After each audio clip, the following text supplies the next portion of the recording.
آگے نہیں بڑھا تو حضرت علی کا قول ہے کہ کفر کا نظام چل جائے گا، لیکن اس طرح کا ظلم اور ناانصافی کا نظام نہیں چل سکتا۔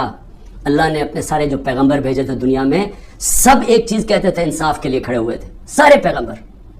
اللہ کے قرآن میں آپ پڑھیں انصاف کے اوپر کتنا زور دیا ہوا ہے، کیونکہ انصاف سے ہی انسان آزاد ہوتا ہے، اور آزاد انسان کی پرواز اوپر ہوتی ہے، وہی خوشحالی لے کے آتا ہے۔ اس لیے تو جو آزاد ملک ہیں وہ خوشحال ہیں۔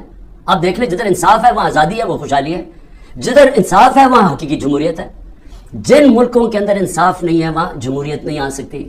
تو لہٰذا میں آج اپنی قوم کو یہ کہنا چاہتا ہوں کہ میں تو جیل کے لیے تیار ہوں اور ہر چیز کے لیے تیار ہوں، لیکن میں کبھی اس ظلم اور اس طاقت کے حکمرانی کے سامنے کبھی نہیں جھکوں گا۔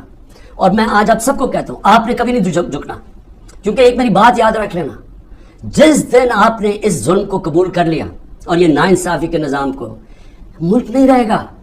کوئی قوم نہیں سروائیو کرتی اس طرح۔ جس قوم کے اندر اس طرح کا ظلم ہوتا ہے وہ نہیں سروائیو کرتی۔ ہمارا ملک معیشت تو آگے گر گئی ہے نیچے، اور لوگ چھوڑ کے جا رہے ہیں پاکستان کو، ڈالرز باہر بھیج رہے ہیں، پروفیشنلز باہر جا رہے ہیں، کیونکہ امید ہی چلی گئی ہے جس ملک کے اندر یہ حالات ہو کہ جس کو مرضی پکڑا اندر کر دو، جس کو مرضی پکڑا آپ، عدالت بھی آپ کو چھوڑا، آپ کو اتنے وہ ظالم ہیں کہ ان کو عدالتوں کی بھی فکر نہیں ہے۔ تو میڈیا کا ویسے منہ بند کر دیا ہے۔ میڈیا جو اتنی مشکلوں سے اپنے آپ کو آزاد کیا تھا، میڈیا نے اسٹرگل کر کے پچھلے 20 سالوں میں، آج میڈیا کا حال دیکھیں، کوئی بات ہی نہیں کر رہا کہ یہ ہو کیا رہا ہے اس ملک کے ساتھ۔ اس لیے میں اپنی ساری قوم کو پھر سے یہ پیغام دینا چاہتا ہوں کہ میں آخری سانس تک اس ظلم کے نظام کا مقابلہ کروں گا۔ جب تک میرے ملک میں حقیقی آزادی نہیں آئی، میں اس کی جدوجہد کروں گا۔ جو مرضی کر لیں، جیلوں میں ڈالیں، جو مرضی کریں، دھمکیاں دیں، سیکیورٹی میری ساری لے لی ہے۔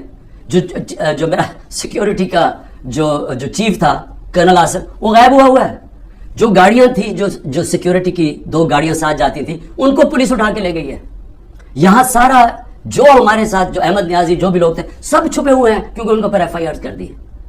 اور پھر یہ سمجھتے ہیں کہ شاید اس کی وجہ سے میں ان کے پاس جاؤں اور کہوں کہ جی مجھے معاف کر دو، کہ میں نے آزادی کی بات کی تھی، مجھے معاف کر دو۔